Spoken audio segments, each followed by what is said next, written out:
Welcome to another edition of Beating Around the Bush with Bobby, and yes, he's here. We've got him. After all your text messages, your Facebook messages, all your Twitters, we finally got him out of his rockstar schedule and managed to get some time for Peter Siddle to come and have a chat with us. Pete, thanks for joining me. No worries, it's always a pleasure, Bobby. This is your first time on the program though. Always just a pleasure spending time with you though.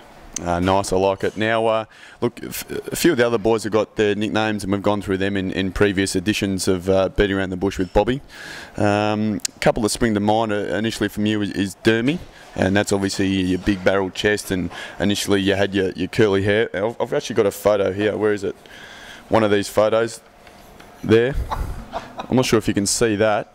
That's like a young Dermot Brereton, so that's where you get the Dermy from.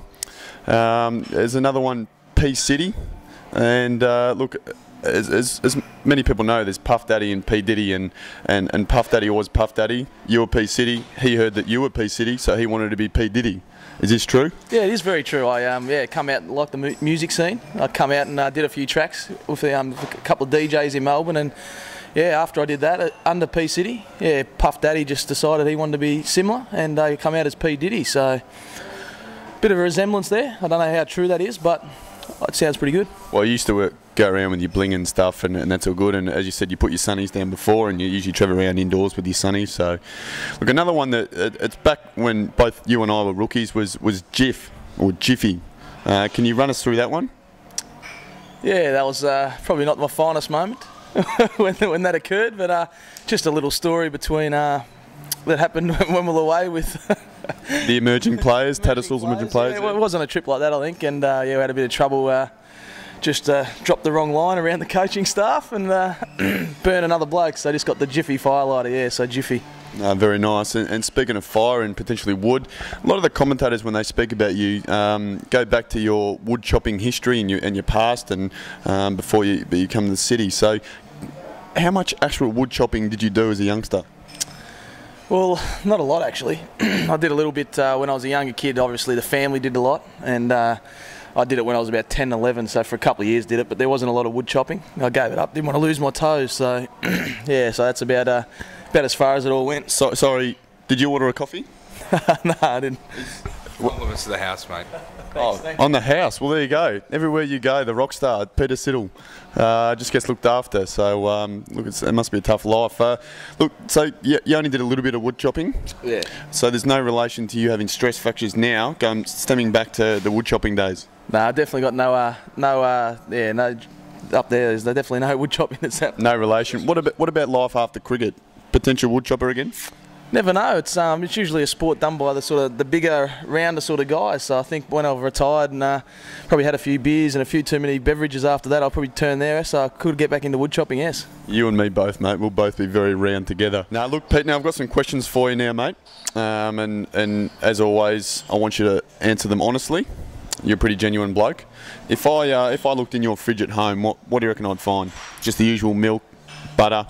Yeah, it's pretty bare. I'm not a big cook myself. Not very good at all actually. So the missus gets that job most of the time. But yeah, just the general stuff, mate. Bit of fruit, bit of vegetables, odd bit of chocolate, which is my downfall. But I don't. I was gonna say we're supposed to be honest here, but you just chucked the chocolate in, so that saved it a bit. Are you more of a beer, spirits, or wine kind of bloke? or option D, all of the above?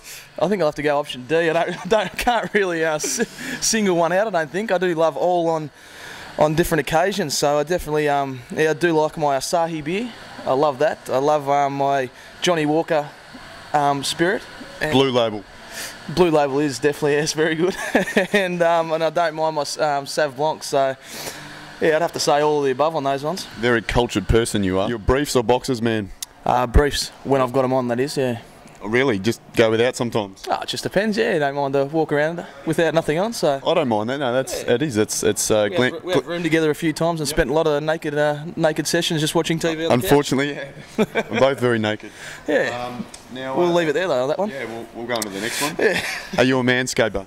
I'm not sure exactly what a manscaper is, but are you one? I'll give you a brief little rundown. It's I didn't know at first. I had to ask around, but I think it's the sort of the pretty boy sort of look, all the hair and the makeup and like the nice skin and all that type of stuff. And waxing of the body, all that the sort of real man sort of stuff. And I don't think that's me. I think I'm more like you, Bobby, just pretty laid back and a little bit rough and rugged, and yeah, just like to be more like that, I think.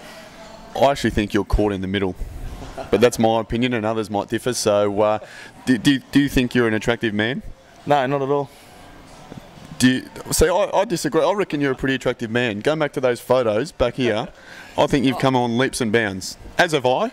I'm pretty handsome now, Well, but I reckon. Come on leaps and bounds other than photos. Yeah, they weren't great photos. Yeah, no, that's fair enough. Now, your first car, mate, what was it? It was my the family car. My parents got a new car and kept the old beast, which got called by all the boys. It was a Ford Falcon XF, which is about a 1987 model, I think it was back then. So Lowered? Nah, it was just pretty simple. I was pretty quiet boy then. I just wanted to drive around in the car. And you kept the tyres? I mean, you played with Dandenong, so you obviously kept the tyres all right, or they get nicked a couple of times? No, they actually did last. Surprisingly, they actually lasted the whole, I think 6 years I had that car going down to Dandenong, so they all lasted throughout the whole time. Never any trouble there, which must have been the local boy that looked after me all right. What car you drive now? Some shabby thing like that? Yeah, a Datsun 911. You speak so much dross. Nah, I got a nice white car now. You're an idiot. Tell us what it is. A Mercedes what? C63 AMG. Nice, and it goes fast. Now, look, last one. If you had $1 million, hang on, you've got $1 million. You'd probably have $2 million as well. Like, let's be realistic here. Like, if let's say you had 15 million, which is out of most people's league, but just out of yours, what would you do with it, and would you continue playing cricket? I'd always continue playing cricket. If I had $1 million or $2 million, I'd be happy. Turn it up. 15 we're talking about here. You've actually got $1 million in your pocket right now. There, here we go, Bobby. You played the IPL last year, didn't you? Yeah, that word played. Finished. You're not finished. I haven't played there yet though. You played, so you're probably close to 15 million too. Look, let's stay on you, all right? Oh, okay. I've got some cash at the moment. You're going to have some cash for a lot longer than me. So, what would you do with it? Oh, I don't know, mate. I'm pretty happy with my life. I like being around Melbourne. Obviously, it's a great city to live in. I don't know. I've never really thought about it. I think, like everyone, you probably go on a few holidays, have a nice house, and invest wisely. Yeah, invest would probably be a good thing. Invest in a lot of alcohol, a lot of nice fun. Well, that's for you when you and I are getting fat and old and just drinking cans together. Yeah, we've got to save up a bit for then, but yeah, I don't know. Like everyone, I think, just house, car, probably a lot of holidaying, no doubt. I wouldn't mind travelling around, just taking it easy wherever, and that's probably the biggest thing I'd do. I like it, mate. That goes back to you being cultured. Look, mate, thanks for giving up your time. I'm sure all the Bobby maniacs out there appreciate you coming in and talking some dross with us. Look, that's it for another edition of Beating Around the Bush with Bobby. Till next time. See ya.